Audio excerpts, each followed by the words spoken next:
Why, if I had a brain, I could while away the hours, conferring with the flowers. Hey everyone, welcome back to The Famous File, your one-stop source for the untold stories of Hollywood legends. Today, we're heading back to 1939, a time when a certain yellow brick road changed movie history forever. Yep, we're talking about The Wizard of Oz, the classic film that brought us joy, wonder, and one of the most iconic casts in cinematic history. But while The Wizard of Oz became a beloved classic, the lives of its cast were far from fairy tales. Behind the bright Technicolor and glittering shoes, many of the stars faced dark struggles, tragedy, scandals, and in some cases, lives cut way too short. Today, we're taking you through the rise and fall of the Wizard of Oz cast, how they got their start, their incredible success, and the heartbreaking fates that followed after the film. Judy Garland. Let's start with Judy Garland, the girl who brought Dorothy to life. Judy was just 16 when she captured the world as Dorothy Gale, but her journey to stardom had already begun long before she slipped on those ruby slippers. Born Frances Ethel Gumm in 1922, Judy came from a vaudeville family. She started performing at the age of 2, singing with her sisters in a family act called the Gumm Sisters. By age 13, she had already signed a contract with MGM, and Hollywood quickly recognized her extraordinary talent. With my high starch collar and my high top shoes and my hair piled high up on my head. With her incredible voice and charm, Judy was destined for fame. And according to Hollywood legend, studio head Louis B. Mayer didn't even need a screen test. He knew Judy had something special. But that's where the magic ends and the darker side of fame begins. MGM, Judy made around 30 feature films, sometimes working 18-hour days, 6 days a week. MGM wasn't just molding a star. They were controlling every aspect of Judy's life. For starters, they had this obsessive focus on her weight and appearance. Unlike other glamorous actresses of the time, like Lana Turner, Judy was often marketed as the ugly duckling or the girl next door type. She was frequently paired with Mickey Rooney in films, where her character was usually the one pining for him, while he played the handsome all-American boy. Good morning, good morning. It's great to stay up late. Good morning. This constant narrative that she wasn't pretty enough deeply affected her self-esteem. And it didn't stop there. The studio's obsession with her appearance led to some pretty shocking practices. Judy was given pep pills, aka amphetamines, as soon as they got to the set, this would perk them up and keep them moving. to keep her energized for those grueling 18-hour workdays. Then, at night, she was given barbiturates to make sure she could sleep. This was common practice for young stars back then, and it laid the foundation for a lifelong struggle with addiction. Imagine being 16 years old, celebrating your birthday 2 months early because the studio said so, and then not even being allowed to eat the cake. That actually happened to Judy.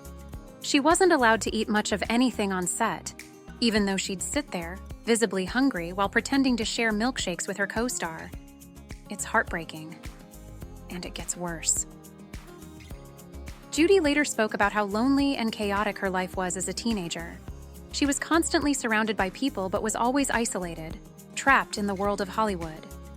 There were even reports that Louis B. Mayer himself sexually harassed her, starting around the time The Wizard of Oz was released, when she was just 16. Judy Garland was also slapped by the director of the film, Victor Fleming. Giggles. She couldn't stop. Victor Fleming walked down, looked at her, and slapped her in the face and said, "Now, behave." You're a very bad man. Allegedly, it was because of her inability to complete a scene without giggling. As if that was not enough mistreatment of the show's main character, Judy Garland seemed never to catch a break. Despite being the star of the film, she reportedly made the second lowest salary of the cast, earning only higher than her dog cast member who played Toto. By the time Judy reached adulthood, she was already battling addiction and mental health struggles, all thanks to the constant pressure to be perfect in Hollywood's eyes. She once said, "My life was a combination of absolute chaos and absolute solitude," which truly hits home when you look at the relationships she had with the people closest to her. Despite always being surrounded by people, Judy often found herself feeling incredibly alone. In 1926, shocking rumors about her father's relations with young boys upended her life. Frances and her family escaped the whispers and set up shop in Lancaster, but the damage was already done. Frances's mother, Ethel, on the other hand, focused all her energy on grooming her 3 daughters into budding stars. At the mercy of her controlling mother, Frances's tribulations had only just begun. From a very young age, Judy was pushed into the spotlight, and a lot of that was driven by Ethel's own ambitions. Ethel was a classic stage mom, the kind who saw her child's talent and basically decided, "We're going all in." She was extremely controlling and reportedly very strict. It wasn't just about pushing Judy to perform either. Ethel also played a role in some of the more toxic aspects of Judy's early life, including her introduction to drugs. You see, it wasn't just MGM that put Judy on those pep pills to keep her energized and working long hours. Ethel was also complicit in it. According to Judy, her mother was the one who first gave her pills when she was a child to help her stay awake and perform. This was before MGM even got involved. Can you imagine? In the end, Ethel's relentless drive did help Judy achieve legendary status, but it came at a tremendous cost. The emotional scars from her relationship with her mother stayed with Judy for the rest of her life, contributing to her struggles with addiction, depression, and the immense burden of being a star from such a young age. Now let's talk about her husbands, because Judy didn't just have 1 or 2. She had 5. Each marriage was an attempt to find love, stability, and escape from the isolation that plagued her. But in many cases, it only added more chaos to her life. Her first marriage was to bandleader David Rose, and it happened when Judy was only 19. I want to hurry in and see it. Thank you. This was during her Wizard of Oz fame, and MGM was completely against the marriage. The studio even forced Judy to get an abortion because they thought having a baby would ruin her image. The marriage ended pretty quickly after that, and it was just the beginning of Judy's rocky love life. Next came Vincente Minnelli, a famous director, and this marriage gave us one of Hollywood's greatest legacies, Judy's daughter, Liza Minnelli. But even though they had a daughter together, their marriage was troubled. Garland's crippling insecurities, depression, and anxieties would eventually take over, especially as she self-medicated with drugs like amphetamines and sleeping pills, which she had used since she was a child. Fired from MGM after 15 years, Garland had a nervous breakdown and spiraled out of control, even attempting suicide twice. The stresses took a toll on their marriage, and Garland began an affair. She and Minnelli divorced in 1951. Judy's third marriage was to Sid Luft, and this one was probably the most significant. Sid was her manager, and he helped orchestrate her big comeback with A Star Is Born. But their relationship was turbulent. Sid was reportedly controlling, and their marriage was marked by heavy drinking and violent arguments. They had 2 children together, Lorna and Joey, but even having a family didn't bring stability. By the time Judy got to her 4th husband, Mark Herron, things were really spiraling. The marriage lasted less than a year, and it was revealed that Mark was also gay, further adding to the emotional strain Judy was already under. And finally, there was Mickey Deans, her 5th and last husband. Mickey was a nightclub manager, and while he came into Judy's life during one of her lowest points, the relationship didn't offer much salvation. They were married for only a few months before Judy tragically passed away from an accidental overdose in 1969. Mickey was the one who found her body, and while the two may have loved each other in their own way, it was far from a fairy tale ending. Now, despite all of the struggles and hardships she endured, Judy's talent and legacy are nothing short of legendary. Because when we remember Judy, it's not just for the pain, it's for the incredible impact she left on the world. Beyond The Wizard of Oz, Judy's career was marked by versatility. She was not just a movie star, she was a performer. Her voice could light up a room, and her stage presence was magnetic. Films like Meet Me in St. Louis, A Star Is Born, and Easter Parade showed her range, from musical theater to deeply emotional performances. She earned numerous awards and nominations, including an Academy Award nomination for A Star Is Born. Her final concert tour in the late 1960s still drew huge crowds, and people loved her not just for her talent, but for the vulnerability she brought to the stage. Her daughter, Liza Minnelli, became a star in her own right, continuing the family legacy of incredible performers. Judy also paved the way for many other artists who saw her as an inspiration, people who connected with her story of triumph and struggle. To this day, she is considered one of the greatest entertainers of the 20th century. And before we wrap things up, we can't skip over the 2019 movie Judy. which really brings Judy Garland's final years to life. The movie is set in 1969, during the last year of Judy's life, focusing on her sold-out run of performances in London. Renee Zellweger's portrayal of Judy in these final months is both heart-wrenching and stunning, and it's no surprise that Renee won the Academy Award for Best Actress for this role. If you haven't seen Judy, we highly recommend it. It's a beautiful, moving tribute to one of Hollywood's greatest legends, and it gives us all a reminder of the immense talent that Judy Garland brought to the world. What did you think of the Judy movie? Did you feel like it did justice to her legacy? Let us know in the comments below. Jack Harley. Next up, we've got Jack Haley, the lovable Tin Man who stole our hearts with his desire for a heart of his own. Jack's journey into The Wizard of Oz is one that blends both success and tragedy, with a dose of Hollywood magic that was more bittersweet than we'd expect. Jack was born in 1897 in Boston, Massachusetts, and much like many of his contemporaries, he started his career in vaudeville and Broadway before transitioning to Hollywood. By the time he landed the role of the Tin Man in The Wizard of Oz, he was already a seasoned performer, having appeared in a number of films and musicals. On with the Show, or Hollywood Review of 1929. Jack Haley's portrayal of the Tin Man became iconic, but it wasn't without its fair share of challenges. Originally, the role was meant to be played by Buddy Ebsen. Ebsen was coated with pure aluminum powder to achieve that metallic silver look, but the results were disastrous. Within just 9 days of filming, Buddy was rushed to the hospital after waking up with severe cramping in his limbs and difficulty breathing. The aluminum dust from the makeup had caused a toxic reaction, and he was hospitalized for 2 weeks in an oxygen tent to recover. The producers then turned to Jack Haley to take over the part. They gave Haley a different type of makeup, avoiding pure aluminum, but that didn't mean it was smooth sailing for him either. Jack still had to endure a painful experience, as the new makeup caused severe eye infections and irritation. He struggled through the discomfort but pushed forward to deliver a memorable performance. In the years after Oz, Jack found steady work in Hollywood, appearing in movies like The Best of Everything and Wild West Days. But unfortunately, the lasting fame and fortune that came with the Tin Man role eluded him. His career didn't quite take off like some of the other cast members, and his personal life was also marked by a few struggles. Eventually, he decided to drop out of acting and got into real estate. Though he had a long and happy marriage to his wife, the pressures of Hollywood and his health eventually took their toll. Jack Haley passed away of a heart attack on June 6, 1979, at the age of 81. Upon hearing of his death, Ray Bolger offered, "A very dear friend, a man I loved and adored, is gone. It will always be an honor to have been with him in a film that has become an international classic." Margaret Hamilton. Continue, we have the woman who became the face of evil for a generation.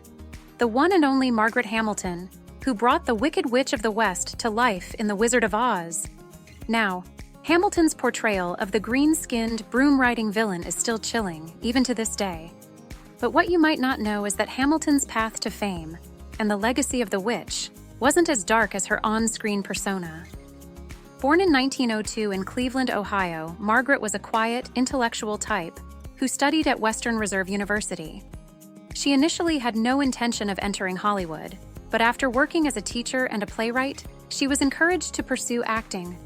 Margaret started out in theater, eventually making her way to film in the early 1930s, landing roles as mothers, aunts, and teachers. But I can't wear that new line. Listen, you need a different corset now, I keep telling you. One that comes down, look. And up here, see? Right. It wasn't until The Wizard of Oz came along that she got the role that would define her career. However, the making of The Wizard of Oz wasn't all magic. The film's special effects were far from safe. One of the most notorious accidents occurred when Margaret Hamilton was severely burned during a scene where she was supposed to disappear in a puff of smoke. The flames from the effect ignited her costume, and she suffered second- and third-degree burns on her face and hands. After healing, she returned to the set, but she was never quite the same. After returning to set, she had to wear green gloves instead of green makeup because the nerves in her hands were still exposed due to the burns. Hamilton's stunt double, Betty Danko, later caught on fire while filming a scene on the witch's broomstick. The pipe generating smoke from the broomstick exploded while Danko was on it, and she suffered severe burns and permanent scarring from the incident. Despite the physical toll, the Wicked Witch of the West became one of the most iconic villains in film history. But Margaret Hamilton's career took a bit of a turn after Oz. She was typecast as a villain, often playing witches or creepy old women in various films and TV shows. Actress, and that's my job. And that's what I do for a living. And in this one movie, I pretended that I was a witch. It wasn't until the 1960s that she began to break away from her typecasting, even making appearances on children's television to soften her image. In fact, she appeared on Sesame Street in the 1970s, where she got to show her playful side to a new generation. However, parents and children wrote letters to the producers saying that they wished the witch to never appear on the show again. It caused the children difficulty getting to sleep because of how deathly afraid they were of her. Since then, the episode has not been broadcast on television or seen anywhere else. Working in a range of genres, from screwball comedy to horror, Margaret appeared in more than 70 films in a 50-year career spanning radio, television, and stage. Possessing a great sense of comic timing, she held her own alongside some of the greatest comedians in film and some of Hollywood's top directors: Fritz Lang, Busby Berkeley, William Wellman, and Frank Capra. Margaret spent her later years living in a quiet, private life, avoiding the Hollywood spotlight. She passed away in 1985 at the age of 82, and while her role as the Wicked Witch of the West will always be remembered, those who knew her personally remembered her as warm, kind, and generous. Ray Bolger, the lovable scarecrow. Now, Ray wasn't just a quirky, fun-loving character in The Wizard of Oz. He was also a vaudeville performer with an impressive career long before he donned that iconic straw-filled suit. Ray was born in 1904 in Boston, and from a young age he had a passion for dance. He kicked off his career in vaudeville, which was the popular form of entertainment at the time. He became known for his acrobatic and comedic dance style,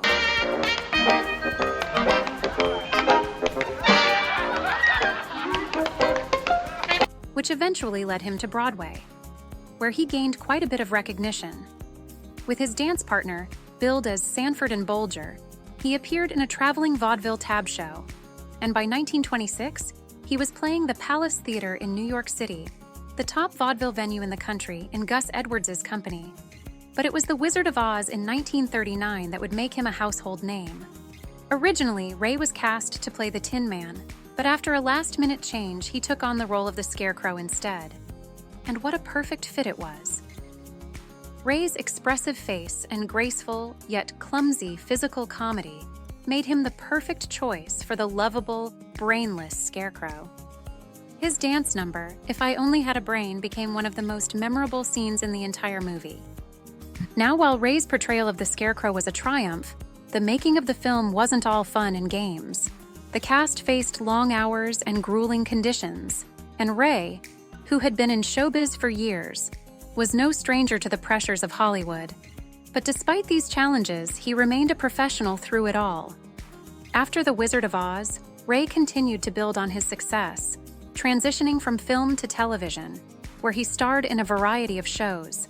His career spanned decades, and in the 50s and 60s, Ray became a regular on TV variety shows, showcasing his comedic and dance talents. Ray Bolger opened in what was to be his greatest stage role, Charlie Wycombe in the Frank Loesser musical Where's Charlie? 1948. Where's Charlie? Ran for nearly 3 years and brought Bolger the 1949 Tony Award for Best Actor in a Musical. Due to an unfortunate labor dispute in the recording industry, an original cast album of the show was never made. He had a successful marriage to his wife, Gwendolyn. For over 40 years, Ray's later years were marked by a quieter life.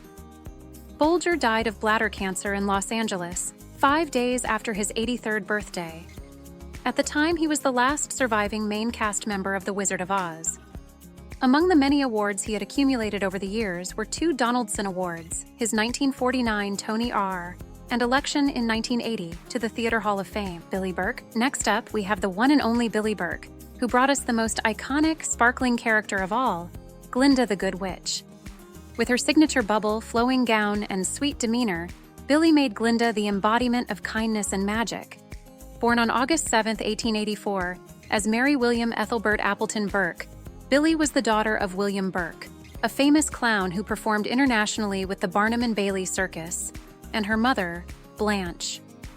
Growing up in a traveling family, Billie lived all over Europe before settling in London. At age 19, she began her career on stage, and by 23, she moved to the US to pursue Broadway. It was in New York where Billie met the love of her life, vaudeville producer Florin Ziegfeld Jr. The two married in 1914 and became one of the most famous couples in showbiz. Billie starred in several Broadway productions, and by the time she hit Hollywood, she had already established herself as a major star.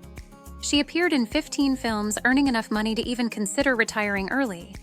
But the stock market crash of 1929 wiped out their fortune, and Billie was forced to get back to work. In 1932, Billie made her Hollywood return with the film A Bill of Divorcement, where she played Katharine Hepburn's mother, Meg Fairfield. A year later, she starred in Dinner at 8, alongside Jean Harlow and John Barrymore as Millicent Jordan. These films marked Billie's resurgence in Hollywood after her husband's death in 1932. Her next big break was Merrily We Live, 1938. Considered racy for its time, it follows women who hire ex-convicts as servants. Her character, Emily Kilburn, eventually fires them for stealing, but the idea of wealthy women letting convicts into their homes was rather radical. This film earned Burke her only Oscar nomination in the Best Actress in a Supporting Role category. Even after she left Oz, Burke stayed busy in Hollywood with constant projects, but none as successful as the ones she worked on in the 1930s. The actress earned a star on the Hollywood Walk of Fame in 1960, 10 years before her death in 1970. Burke was 85 and had 91 acting credits to her name. Burt Lahr. Burt Lahr, the man who made us all laugh as the Cowardly Lion. Known for his distinctive voice and lovable antics, Burt brought a heartwarming charm to the character. While on screen he was full of big laughs and comic moments, Burt's personal life was far more complicated and a lot darker than his on-screen persona.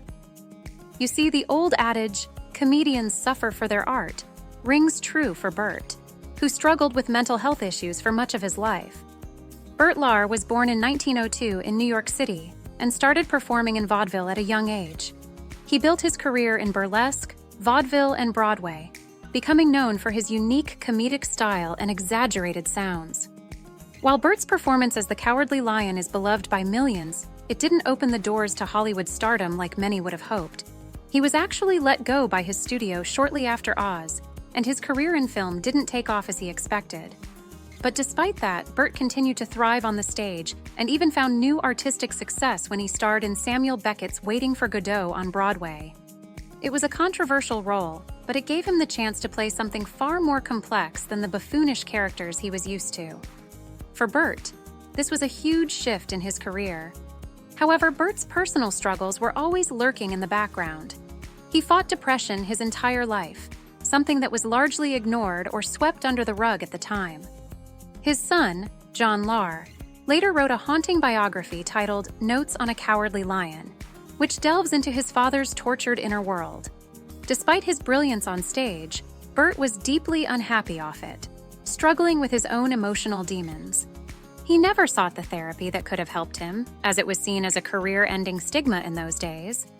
Sadly, Burt passed away from cancer in 1967, just before he could see the success of his son's biography, which would have painted a more complex picture of him for the world. Burt Lahr's life and career remind us that even the brightest stars have their shadows. These iconic actors gave us timeless performances, but their lives were filled with struggles and loss. From Judy Garland's heartbreaking journey to the lesser-known hardships of the rest of the cast, it's a reminder that Hollywood magic doesn't always come without a price. Thanks for watching. If you found this video eye-opening, don't forget to like, share, and subscribe for more stories from behind the scenes. And let us know your thoughts in the comments. Did you know about the cast's struggles? These iconic actors gave us timeless performances, but their lives were filled with struggles and loss.